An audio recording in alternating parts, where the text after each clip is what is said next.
بسم اللہ الرحمن الرحیم۔ عزیز طلبہ، ہمارا آج کا سبق مطالعہ پاکستان میں باب نمبر 7 اور اس کا عنوان ہے قومی زبان اردو۔ سب سے پہلے ہم اردو کا مفہوم دیکھیں گے کہ اردو کا معنی کیا ہے۔ اردو ترکی زبان کا لفظ ہے جس کا معنی ہے لشکر۔ پھر اردو زبان کی ابتدا کیسے ہوئی؟ جب برصغیر جنوبی ایشیا میں مسلمانوں کی حکومت مضبوط ہوئی تو مسلمانوں نے اس میں مختلف لشکروں کو دعوت دی اور مختلف لشکر بھرتی کیے۔ اس میں عربی بھی تھے، ایرانی بھی تھے، ترکی بھی تھے، فارسی بھی تھے، پنجابی، سندھی، بلوچی، یہ سب لوگ شامل تھے۔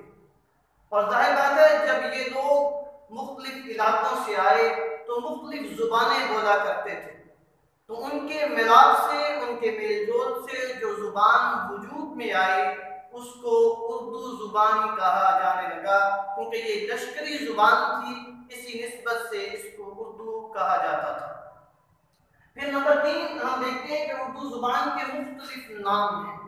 سب سے پہلے اس کو ہندوی یا ہندوستانی کہا جاتا تھا، اس کے بعد میں یہ ریختہ کہلائی۔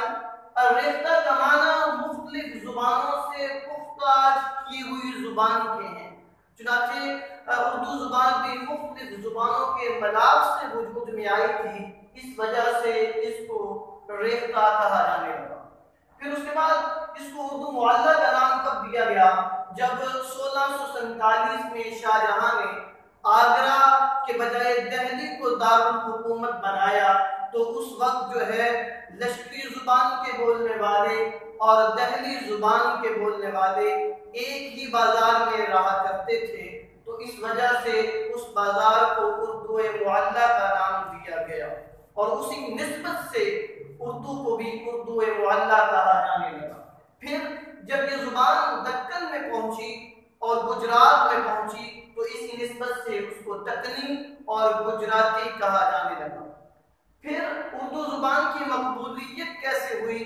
جب لوگوں نے دیکھا، عمرا نے دیکھا کہ یہ زبان عروج پکڑ رہی ہے، بلندی پکڑ رہی ہے، بلندی کی طرف راغب ہو رہی ہے، تو عمرا نے اس میں کوششیں اور کاوشیں شروع کر دیں، اس وجہ سے اردو زبان کو ترقی ملی۔